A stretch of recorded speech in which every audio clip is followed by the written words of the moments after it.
नमस्कार, सुहासिनीज लाईफस्टाईलमध्ये तुमचे खूप खूप स्वागत आहे. शनिवारी मी बऱ्यापैकी माझं किचनचे कॅबिनेट्स आणि जे किचनचे हे मोठं कपाट पॅन्ट्री युनिट्स आहे ते स्वच्छ केलेलं. त्याची हालत जरा जास्तच खराब झालेली होती, कारण ते व्हिडिओ करताना काढलेल्या वस्तू परत जशान तशामध्ये ठेवायच्या, मग जागेवरती न ठेवता इकडं तिकडे ठेवायच्या. आमच्याकडे शनिवारी जोरदार असं पावसाचं आगमन झालेलं आणि रविवारीही झालेलं. अगदी छान गारगार आणि शेजारीच वाहणारी नदी, तिचा खळखळणारा आवाज, हे सगळं ना अगदी मनाला प्रसन्न करणारं असतं. बघू शकता तुम्ही या कपाटाची काय अवस्था झाली. बाहेरून जे अगदी छान चकचकीत दिसतं पण नेहमी स्वच्छ असतं, पण जरा 15 दिवस झाले, 1 महिना झाला की याची पण हालत जरा खराब होते. कारण हे सगळ्या किचनचा भार बिचारं उचलतं. ज्या वस्तू हव्या नको एक्स्ट्राच्या सगळ्या त्याच्यात ते सामावून घेत असतं. किराणा आणलेलाच होता मी आणि तो आता मला भरून घ्यायचा होता. साबुदाणे मी बऱ्याच दिवसापासून आणलेले आहेत. आता ते उपवास वगैरे येतील त्यावेळेस वापरात येतील.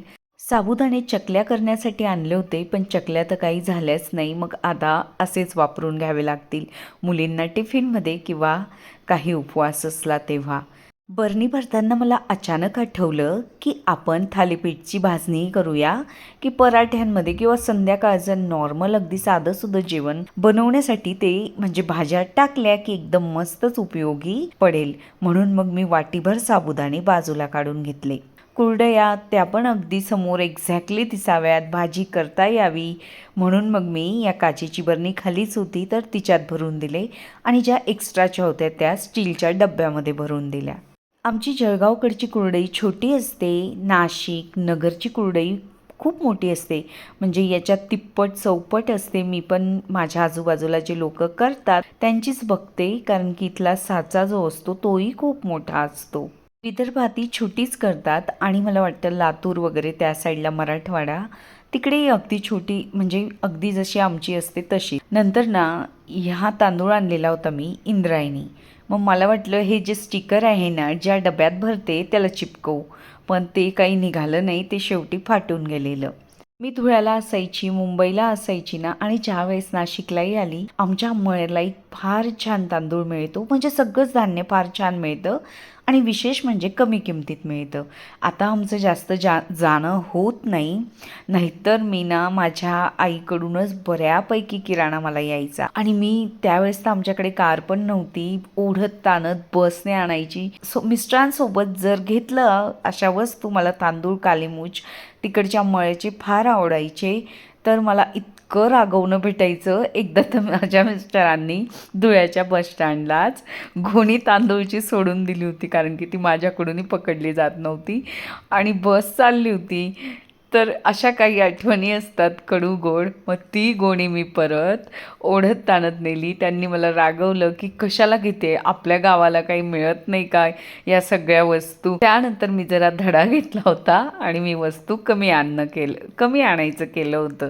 बसमध्ये चढताना आपले हाल होतात, कारण की सामान आणि मुलं लहान असतात त्यावेळेस त्यांचे कपडे पण भरपूर असतात, गावाला घेऊन जायचं असतं तर. आणि या सगळ्यात मी अजून किराणाचीही ओढाताण करायची. मग त्यानंतर मी जरा कमी केलेलं. आपल्या स्त्रियांचं कसं असतं, माहेरी गेलं सासरी गेलं, आता सासरून प्रत्येकालाच मिळतं असं नसतं, म्हणजे ज्यांना मिळतं ते भाग्यवान असतात. आणि आता आमच्याकडे शेती होती आईन त्यांच्याकडे, त्याच्यामुळे ना बऱ्यापैकी धान्य त्यांच्याकडूनच असायचं. आणि जेही असं तांदूळ वगैरे जे आवडले किंवा एक्स्ट्राच्या वस्तू आवडल्या, आईला असं वाटायचं की कशाला खर्च करतात पैसे, त्यापेक्षा इथून घेऊन जा असं. आणि धुळ्याला असायचो ना, माझे वडील नेहमीच सोडून द्यायचे सगळं सामान आमच्याकडे, त्यांचं जाणं येणं असायचं सारखं. पण ज्यावेळेस मी आणायची ना, आणि त्यावेळेस खरं तर मी कितीदा तुमच्यासोबत शेअर करते, त्यावेळेस मला या सगळ्या गोष्टींचं काही महत्त्व नव्हतं, तितकं समजतही नव्हतं. पण आता ज्यावेळेस आपण पैसे देऊन किराणा आणतो आणि तो आणलेला किराणा आपण म्हणजे शिल्लक असलेलं पण वाया घालवत नाही ना, म्हणजे ते पैसा खर्च केलेला असतो, त्यामुळे आपल्याला कळतं की कितीतरी महाग आहेत या सगळ्या वस्तू.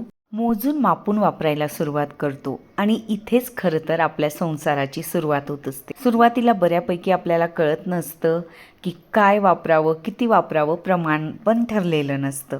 मला बटाटे वाफवून घ्यायचे होते पराठ्यासाठी, तर ना मग माझ्याकडे ही अगारोची जी केटल आहे तिचा वापर करायचा होता मला. अगदी मी मस्त बटाटे त्याच्यात कट करून टाकले आणि वाफवण्यासाठी ठेवून दिले. या स्टीलच्या स्टीमरमध्ये पण आपण वाफवू शकतो, जेव्हा किंवा ग्रिल करण्यासाठी जे स्टँड दिलेला आहे त्यातही आपण ठेवून. हे अंड्यासाठी दिलेलं आहे, बेकिंग करण्यासाठीही BPA फ्री असे भांडे आहेत हे सगळे. हॉस्टेल किंवा बॅचलर्ससाठी ही केटल एकदम छान आहे, किंवा लहान बाळ आहे ज्यांना बाहेर जायचं आहे फिरायला त्यांच्यासाठी उपयोगी आहे की त्यांचं जेवण बनवू शकतो. यात भात, पास्ता, पोहे, मॅगी, अंडे उकळू शकतो, ढोकळा, केक बनवू शकतो. मल्टीकुक केटल आहे. अशा पद्धतीने मी हे संपूर्ण कॅबिनेट्स आणि हे जे पॅन्ट्री युनिट्स आहे किंवा कपाट म्हणू शकतो आपण, हे ऑर्गनाईज केलेलं आहे. इलेक्ट्रिक वस्तूंचा एक बाजूचा सेक्शन केलेला आहे, तांदूळचा वेगळा केलेला आहे, तिखट, हळद, मसाला यांचा वेगळा केलेला आहे, कुरडई, आपले चिप्स, हे सगळं काचेच्या बरण्यांचं एक सेक्शन केलेलं आहे. सुटसुटीत रचलं आहे, खूप फॅन्सी नाही रचलं आहे, जसं हाताशी येईल. टपरवेअरच्या डब्यांचा एक वेगळा अर्धा निम्मा सेक्शन केलेला आहे आणि स्टीलच्या डब्यांचा वेगळा. ते पिठं आहेत आणि या खालच्या भागात जी भांडी लागतात मध्ये मध्ये त्यांचा सेक्शन केलेला आहे. बटाट्याचा पराठ्याचा शॉर्ट व्हिडिओ तुम्ही नक्कीच बघितलेला असेल. मी दरवेळेस करते, पण यावेळेस ना माझ्या मैत्रिणीला विचारून मी केलेला. ती खूप छान जेवण बनवते आणि तिला मी विचारून ती कशी बनवते, अगदी सेम प्रोसेस होती, फक्त ती मिक्सरमधून हे सगळं काढून घेत होती. धने, जिरे, ओवा, बडीशोप आणि कोथिंबीर, हिरवी मिरची, लसूण असं ती मिक्सरमधून काढून घेते. तुम्ही कुठल्या पद्धतीने करतात? मी आधी मिक्सरमधून काढून घ्यायची, पण नंतर कंटाळा करायची, खलबत्त्यातच कुटून घ्यायची आणि बाकीचं डायरेक्टली टाकायची. पण जे मिक्सरमध्ये असं जाडसर क्रश केलेलं टाकलं ना, त्याची चव जास्त छान लागते, असा आज मला अनुभव आलेला. ट्रॉलीमधल्या ज्या मी काचेच्या बरण्या आता दाखवलेल्या त्या सेलो कंपनीच्या आहेत.